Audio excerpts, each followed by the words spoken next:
Welcome to another Founder Wisdom Pod. We have Gavin Jocius with us today. He is a CMO. He studied at Duke, has an MBA there. He's a board director. He's all about business strategy from top executive and entrepreneurs at wisdom.mba if you want to check it out. He is CMO at Sauna House. I interviewed his founder last week, which was pretty cool. Very interesting story he had. He's also a board member and invests at a bunch of companies like Local Line, founded companies as well. Most CT is one of them. So we're going to talk about a whole array of things. Gavin is a horse farm owner. We discussed various time about his interest in this kind of lifestyle and biohacking and longevity and also ultra races. So it's going to go left and right, but that's how we like it on this podcast. It's brought to you by podpire.com. If you want to start and monetize your own podcast, go to podpire.com. Gavin, welcome to the pod. Tell me a bit more about yourself and what you're up to nowadays. Yeah, Charles, appreciate you having me on. Yeah, Gavin Jocius, originally from outside of Toronto, so fellow Canadian, now living outside of Canada. But I've been in digital marketing for about 2 decades now, and went to University of Toronto and studied international relations. I wanted to get into the foreign services, but found out I wasn't very good at languages. And so my investment thesis was that technology was going to change international relations. So that's where I focused on learning how to code and getting really good at just digital marketing and digital channels. And that brought me down to the States working for email marketing companies that did marketing for Condé Nast magazines, so Wired, GQ, and then got a job as the head of digital marketing for the Duke Alumni Association. And then after that, did a stint with Lulu.com, which is founded by Bob Young, founder of Red Hat. It's a self-publishing platform for authors. And then, took over an art manufacturing business, did about $80 million in annual revenue, sold that to private equity just before the pandemic, which was seemingly great timing. And then took some of those exit funds to start an investment firm where we invest in different startups that have disruptive technology or services. And that's partly how I discovered Sauna House. I've been grew up with a sauna in my house, did an exchange to Germany, lived for 2 years in Japan, and just fell in love with sauna bathing culture. And was like, how do we bring this to the US? And just fell in love with what Andrew and the team at Sauna House had built, and we're excited to be bringing bathhouses to across the United States. Yeah, it seems it's more than just saunas. It's like an obsession with health, longevity, and biohacking. Where does that come from? And what's your thesis on biohacking and longevity? It's a pretty recent for me, honestly, and it was coming out of ultra running. So during the pandemic, I was semi-retired, having gone through that exit. I was really overweight and I needed an activity. And I said, let me get into ultra running. I have my 100 miler belt buckle right here. And, just at that age, I'm 47 now. And it was like, I need to be focusing on recovery and just staying in shape. And the awesome thing about ultra running is you realize it's the importance of your fuel. You realize the importance of your heart rate, recovery. And I was like, wow, sauna and cold plunge just sort of help with inflammation, which is a real issue with ultra running. And I had to get my nutrition in check. So it was sort of a good timing because my career sort of ebbed and flow. And I think at this point, at my age and my point in my career, and just the growth potential, health and wellness, it was just great timing. And you seem to have you seem to have done pretty well for yourself in the past couple of decades now with a horse farm. You've been a founder at some point, at other points you've been investors, at other points you've accepted jobs. What's been your thesis for wealth creation, and do you feel you've done well for yourself to this day? Yeah, I think My advice to anybody is, well, I'll start going way back. So I have 3 degrees, but I've never taken on any debt for those. So I'm a big fan of working in between university. If you're not ready to go to college right after high school, take a gap year and work. So, I managed to pay for college with snowboard money on my gap year. And then after my undergraduate, lived overseas and saved money there and then went back to school. So for me, and you kind of hinted at, is that balance of, you know, do school, do work. And honestly, I wasn't ready to be an entrepreneur until I'd had some cash in the bank, right? It was like, all right, my house is paid for. I've helped build other businesses on other people's dimes. I figured out what I was good at.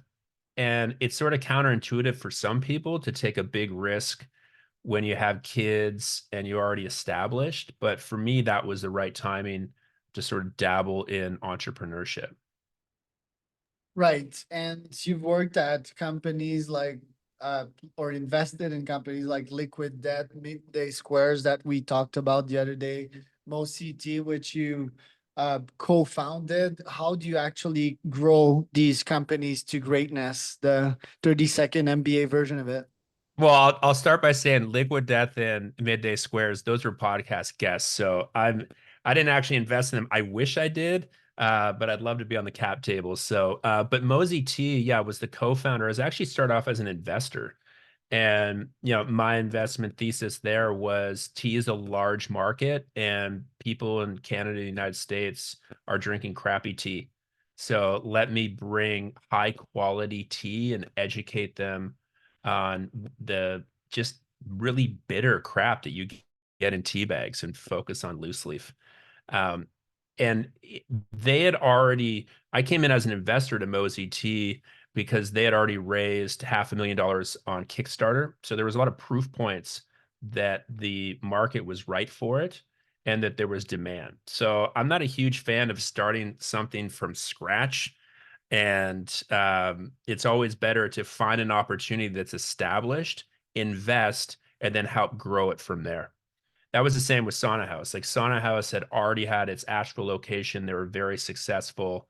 So they've already proved out that the demand's there. That for me is a great time to come in.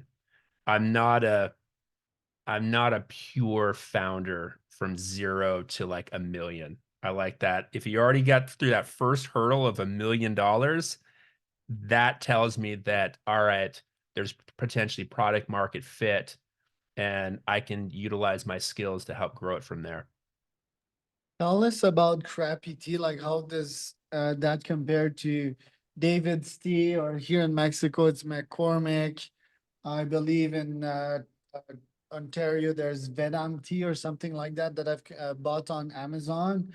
Like, and what's in these bags, because you seem to have plastic infuser. It seems to be BPA free. Tell us a bit Mhm. more about crappy teas, because I drink 10 to 15 teas a day. Are you drinking loose leaf, or are you drinking Both. Yeah, for okay, so example, right now this is yerba mate. It's a fancy mix, yeah. but it's like, yeah, it's loose leaf, but most of the time it's from bags. Yeah. Yeah, but yerba mate, it's like if you're getting high quality. So when I say crappy tea, it's mostly if you're going into Whole Foods and not a specialty tea store, and anything in tea bags, it has what's called dust and fanning. So if you were to open up a tea bag inside, you're going to see the fanning, which is the little bits of like the stem of the actual like tea leaf, right? And it doesn't have oils, it doesn't have the proper flavor and scents.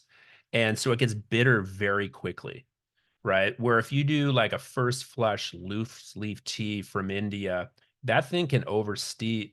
It's really hard to oversteep, right? You get that full flavor profile. And so I would tell anybody, don't use tea bags. It's the dust and fanning and crap that gets shipped off to America. Buy loose leaf tea from a reputable source, um, and then get a good infuser. Like we have a patent on the Mosey tea infuser, which allows you to infuse loose leaf tea on the go. But you can also just get like a good teapot steeper and utilize loose leaf. It's just so much better than the tea bags, and you'll notice the flavor. It's more rich. It's got better aroma. And then you just become a tea nerd and realize that anything in a tea bag is just not worth your time. You recently branched out of that one. I'm guessing you still have shares. You're Mhm. still an advisor, but what are you focusing your time on today? Is it mostly the horse farm, sauna house? Like, what's your focus? Yeah, so with Mosey, I transitioned out after we really sort of hit these growth milestones. And then now the vast majority of my time is focused on Sauna House. So I'm an investor in the business, helping launch our Durham location, Charlotte, and supporting our franchisees to help grow and expand the brand. We're trying to become the biggest bathing brand in the United States. So that's the vast majority, particularly when we have the new bathhouses opening. And then I'm an advisor on Local Line to help them grow. They received an investment from Chipotle and are basically sourcing local produce for different Chipotle locations. So that's been a fun ride. And then, yeah, on the side, we have a 34-acre horse farm. That's my wife's passion. I'm along for the ride. And that's sort of my evening and weekend focus. And what's the plan to scale sauna house to the size that you wanted? Because it's like 2 to 3 million to open a location. So it's like a really specific kind of investor and operator that you need, although these might be two different people. So what would be your plan to scale? And what would be like an example of a company that did that? Because I don't believe anyone has done that before. Well, I mean, in Ontario, if you look at Le Scandinave, that has locations in Blue Mountain, Mont Tremblant, and then Whistler, they're more of the bigger, massive. Um, they're not taking the franchise model, but there's even larger bathhouses concepts that are even more expensive build outs. You look in Europe, and there's huge, $100 million facilities. And we feel that in America, the demand is there. Communal bathing's been around for centuries. You just have to Americanize it and make it unique to our market. But the 3 million is actually, I think, if you look at some of the bigger locations overseas, it's just a small fraction of what we can actually, what the market actually wants to have. And so to answer your question on how we're going to scale that, it's a combination of like launching these awesome locations with our initial stores and finding the right franchise partners who believe in the mission, have access to the liquidity and the financing to help, launch a bathhouse in their location. Your podcast, smart decision. Obviously, I'm extremely bullish on podcasts. Why focus on MBAs? Are you still bullish on MBAs, typically speaking? And also explain why you're bullish on podcasts themselves. I'm just naturally really inquisitive. And I mean, if you're busy and juggling as many projects as you are, or I'm doing, you don't really have a lot of time to be sitting down and reading books. So I love the long form audio content. I think being able to hear from other founders is really key. Now, as far as an MBA education, I think an MBA education is very important for the foundations, and everyone has to have that question like, why pursue an MBA? So for me, at my point in my career, when we were first selling the art business, I was meeting with VCs, or sorry, with private equities and banks, and sitting down and running through our model, and you have to really speak the language of finance. I was very comfortable in digital marketing, but I really couldn't fake it when you're sitting down and someone's scrutinizing your model and saying, "Well, your CAC to LTV ratios aren't the way that they're supposed to. We think they are here." And so I was like, "All right, I need to really focus on improving my finance and my accounting essentially." So that was a big motivation for me to do my MBA. I love the executive MBA because it was a lot of people further along in their career. So you're studying cases with, doctors, with surface warfare naval officers, Navy SEALs. So you're getting this really awesome perspective from your fellow classmates. And if you get into a top 10 business school, the network's amazing. So, I have access now to my network through Duke that's shocking that I would never have otherwise, right? And they do a very good job of recruiting really, really diverse backgrounds. So I'm thankful for that. So my advice to people would be if you're thinking about an MBA, what's the skill set that you're lacking that would be important for you to get from an MBA? How important is it to get a strong network? And I think it's got to be a top 10 school. Like, don't go into debt if it's not a top 10 school, because quite frankly, top 10 schools are going to attract really the best talent. And that's who you want to have in your network. But if you're also getting into digital marketing, it changes so fast that, you can learn I mean, there's kids now doing stuff on social that I have no idea how to do. And that's a lot of it self-taught. So yeah, if you And need, go ahead. yeah, the MBA network at Duke, like, do you feel that podcast could also do that? Like, why is it like a Duke bro thing? Like, hey, we've been to the same program, and all of a sudden we're buddies now. Why can't one do that with a podcast, for example? Yeah, I mean, the podcast is like, all right, max a couple hours. You do a little bit of research beforehand, but you're not sitting down and working on a case, right? So you get broken up into teams, and on your team, you're doing these hard projects, this casework, right? So you have this sort of trauma bonding, and it's not just bros. It's like at all. It's both genders, all genders. It's however you identify, people from very different backgrounds. They try to do a good job of minimizing group think. So that's why before you start the MBA, you do a lot of personality assessments that really help them determine what type of team you'll be on.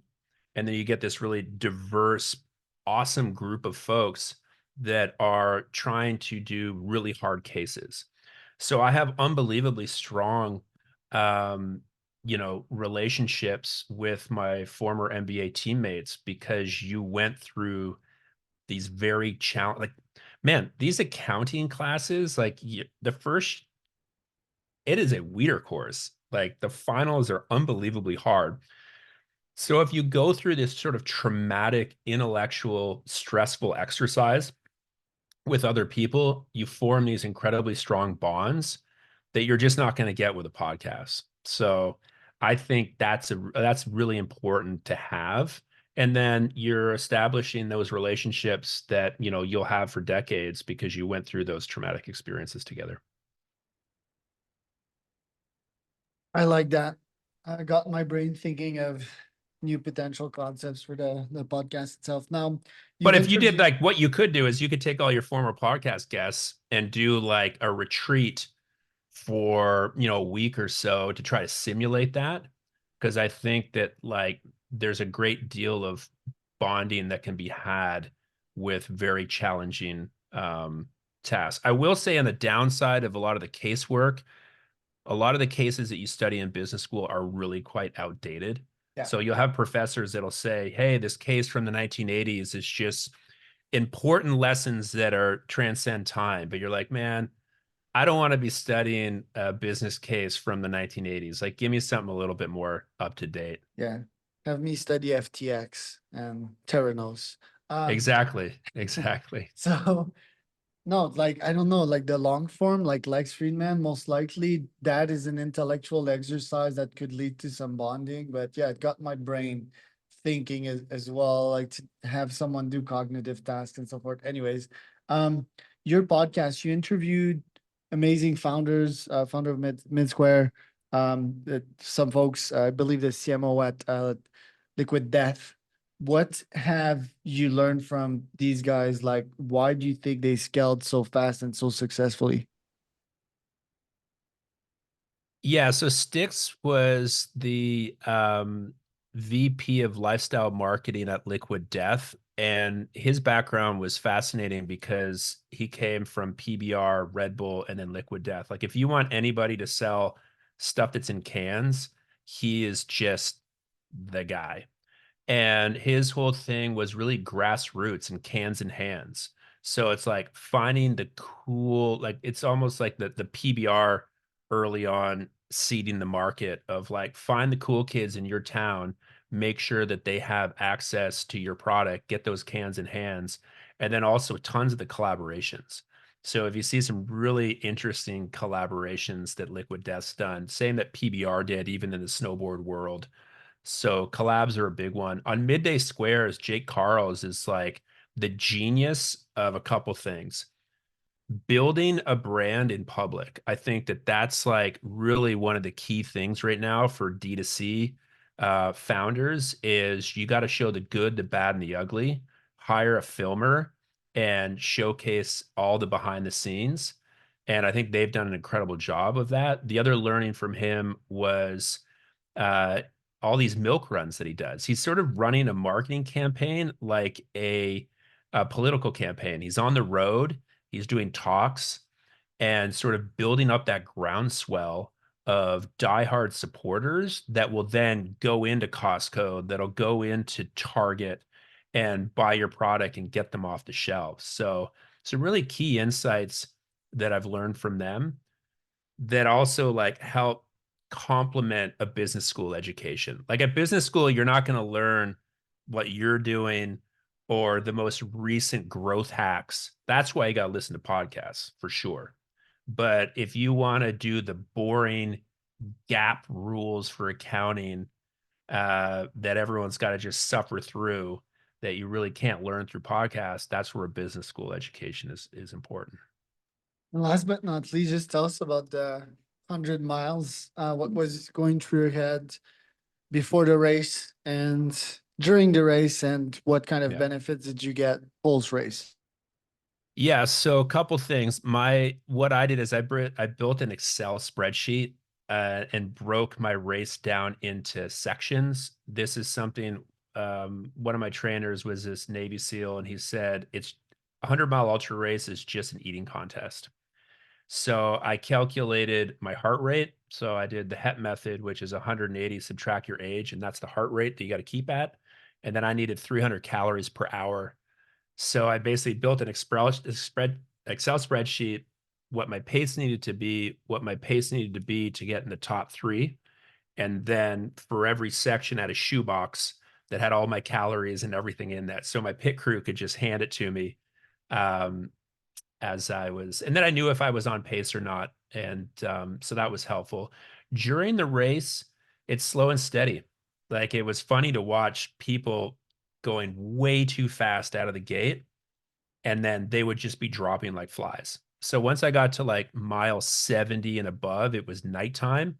And I was like, where is everybody? So you had to have this like humility to be dead last throughout most of the race and just know that ultra running 100 miler is just slow and steady. And then, train at nighttime. Nighttime's great because the miles go fast. And, mile 80 and above there was this moment of just sort of transcendence, which was like really awesome. The longest I stopped was about 6.5 minutes above 80 miles where I had the runs. So that sucked. Um, Were you scared that if you stopped, the machine would stop and you wouldn't finish? the machine would stop 100%. And like my legs would seize up. Like when I sat on the porta potty, I couldn't get up. So I was like, I have got to get up now. Otherwise, exactly your point, the machine will just shut down. So that sucked. But then the real learning from the whole thing is that after the 100 miler, I ended up getting rhabdomyolysis. Um, and that was really bad. I went to the ER. They took my blood work. My creatinine level was a 16. It was off the chart. She raced me so I was on an IV drip for 5 days. They were going to do a biopsy on my kidneys. I was like, shit, I'm going to have to be on dialysis for the rest of my life. But I had a full Or maybe recovery die? Like, or die. Oh, my did wife. that went through your mind? What was your contemplation of death like? Well, I've, it was an amazing experience. I'm very spiritual and I was in a good place. My wife was like, "Man, you are so lucky you didn't die." And actually, kidney Man, you are failure. so dumb. Like your wife, man, you're so dumb. Well, my wife just knows me. She's like, "Oh, this is typical Gavin. He went and did something super extreme and died of doing something he thought would be healthy." Um, Oh my God. but yeah, I mean, I remember sitting in the emergency room with my IV hooked up, and a guy who was on the rounds was an ultra runner, and he looked at my chart, and he was like, he wanted to just talk to me. So when I was on the unit, it was sort of interesting because I was a young guy with acute kidney failure, which is typically reserved for older people. So I was like a pretty good guinea pig. I mean, it was rhabdo's horrific. I mean, you're sick, you're throwing up. Once we figured out what it was, because there was like a week I had no idea what was going on, right? So yeah, I mean, it was a very transformative experience. My doctor's like, you can't do 100 milers anymore. I mean, I'll do 50 milers. That's about right. I'm glad I went through it. It was a great challenge. Spiritually, physically, it was very, very rewarding, but I'm not built for that level of ultra running. You have Well, to who like, is, you know? uh, There's not a lot of people. I mean, they got really gradual. Most of the time, their backyard is like mountains, and they do that pretty much all the time. And when was that for you, the 100 miler? that was what was it, 2022? Wow, 2 years Yeah, ago. Man, yeah. what an experience. Like, yeah, and scary as well, but yeah, it's a you paid the cost, right? Well, yeah. I mean, the thing I love about ultra running is like it's very humbling, and for men and women, it's pretty even playing field. Like Yeah, Courtney DeWalter is just like Michael Jordan level of ultra running, and just mental, but then also just the genetics help. I think having an iron stomach and yeah, being yeah, able yeah. to regulate your body temp. My problem is I sweat so much. That's part of the reason Okay. I love saunas is Yeah. that, I did a marathon in Vilnius last year and I was completely dehydrated. Like I just sweat way too much. And I think that's part of what, made me get rhabdo. So Huh, yeah. interesting. Yeah, I don't have the sweat thing, but the stomach, my stomach is not really good, you know. For example, like the Cliffs bars, I tried that during the race and I can't digest them after some time, right? So I need to eat something that's tasty as well, that is normally part of my diet. So I may be testing on that a lot nowadays. And yeah, let's say I also drink way too much, so I need to stop for many times to go to the bathroom during the race. During my last Spartan Ultra, I didn't do that. I didn't drink much, I was not dehydrated, but I was not like super hydrated as well. So I cut out time, plus less annoyances, right? But yeah, there's so many things. I think like the greatest um edge you can have in racing is really your mindset, like how much pain can you take? And that fortunately I can take quite a lot of it. I think you can too. Yeah. I mean, I'm very good at long, long, monotonous tasks. So I'm fine with just locking in and being like, okay, I'm gonna be bored. Like my ultra was a 4 mile loop. So it's just Oh like, all my right, God. you're gonna do this over and over again. My but I'm the same as you. Like I could not do gels at all. So one of my hacks was, the Sherpas in Nepal that do the Himalayas, they drink Tibetan tea. And so I got really into Tibetan tea. I think it's the best fuel for ultra endurance athletes. So it's really good black tea, loose leaf that you get from India. And then they use yak's milk, but as a substitute, you can use ghee, and that gives you your calories.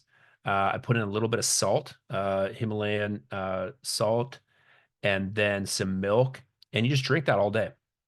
So it gives you a caffeine hit, but not enough to make it like a diuretic that you have to like take a dump. And then the ghee is a really good source of calories. It's super easy to digest, and you're not going to get an overly sugar high. I use a little bit of honey, but if you don't put any sugar in, then you just have this amazing source of fuel that you just drink all day. So And did you eat something or? yeah, so my food was mostly the Tibetan tea. I use Tailwind. So Tailwind, I think, is also really helpful. Bananas with a little bit of peanut butter. And then my treat at nighttime was hot bone broth. But I didn't eat as much. And I think that's what really destroyed my stomach. So if you can, the other thing that I had a little bit of was like mashed potatoes, like really, really fluffy mashed potatoes. But Yeah, I have go a weak like for stomach. hard stuff, a bit more. Yeah, with especially the ghee, I'd totally shit myself, like I need something hard. And it's not the most healthiest things, but sometimes like there's a Subway pretty much everywhere, right? And my stomach it digests that well. Yeah, does it really matter? I mean, it's not McDonald's, but I'll get some some bread, some low quality protein, and maybe some veggies. Last time I digested that quite quick, or like a Tim Hortons, for example, of the races in Canada, and something comforting as well for the mind. It's like, oh, you made it, Hmm. buddy. Good job. But man, that's so interesting. Yeah, took a couple of mental notes for my 100K. Thanks for coming on today, Gavin. Where can people find out more about you? LinkedIn, just look me up on LinkedIn is probably the best bet. And then if you're interested, yeah, saunahouse.com. And we're excited to sort of build some cool stuff. I mean, keep an eye out for us. There's a lot of interesting things we have in the works. But yeah, it's been a lot of fun. I love talking about startups, ultra running, biohacking, all this, all the good stuff. Joe.